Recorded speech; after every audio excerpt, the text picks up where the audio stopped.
नमस्कार, मी पंजाब डक। आज आहे 27 जुलै 2025 आणि मी आहे आमच्या इथल्या कसुरा नदीवर पाहू शकता असा पूर गेलेला आहे। सगळ्या शेतकऱ्याचं आतोनात नुकसान झालेलं आहे। तर शासनानं खरं तर या शेतकऱ्याला मदत करायला पाहिजे। या ठिकाणी पंचनामे करून यांना मदत द्यायलाच पाहिजे, कारण की खूप अतिवृष्टीने आमच्या परभणी जिल्ह्यात सगळ्या राज्यात जालना जिल्हा बऱ्याच ठिकाणी ज्या ठिकाणी नुकसान झालं त्यांचे भरपाई द्यायलाच पाहिजे। आणि आज या ठिकाणाहून मी शेतकऱ्यांसाठी एक खास करून एक आनंदाची बातमी देणार आहे, कारण की राज्यामध्ये उद्या 28 तारखेला म्हणजे उद्या सोमवारी सूर्यदर्शन होणार आहे।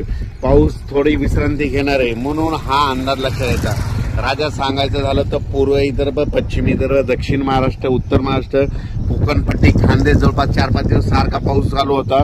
कुठं रिमझिम पडला, कुठं मुसळधार पडला, कुठं अतिमुसळधार पडला, कुठे वडे नाले वाहिले, कुठे नदीला पूर आला, कोणत्या धरणाचं पाणी सोडलं, असा पाऊस पडला। पण शेतकऱ्याला आता अपेक्षा आहे की हा पाऊस कधी उघडतो। तर सर्व शेतकऱ्याला सांगू इच्छितो की उद्याच्याला म्हणजे सोमवारी उद्या 28 तारखेला सूर्यदर्शन ठिकठिकाणी होणार आहे।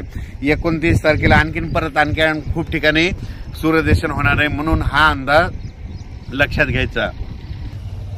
ज्या ठिकाणी पाऊस नाही पडला तसं म्हणजे आज 27 तारखेला बऱ्याच ठिकाणी पाऊस पडणार आहे। काही ठिकाणी सूर्यदर्शन होईल आणि परत जोराचा पाऊस आज आणि उद्याचे दिवस पडणार आहे, म्हणून हा अंदाज लक्षात घ्यायचा। पण एकदम असं बंद होणार नाही।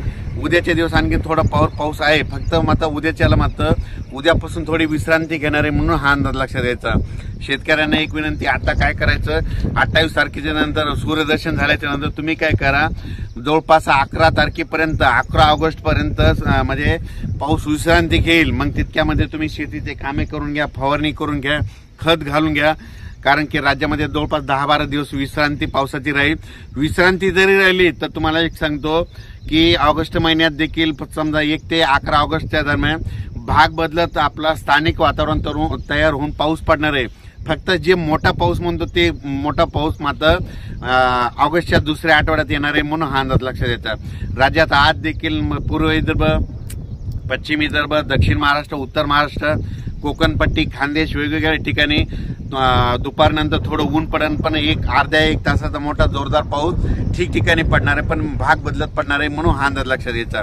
पण राज्यात मात्र उद्यापासून मात्र सूर्यदर्शन सोमवारपासून 28 जुलैपासून सूर्यदर्शन होणार आहे, म्हणून खास करून हे अंदाज लक्षात घ्या।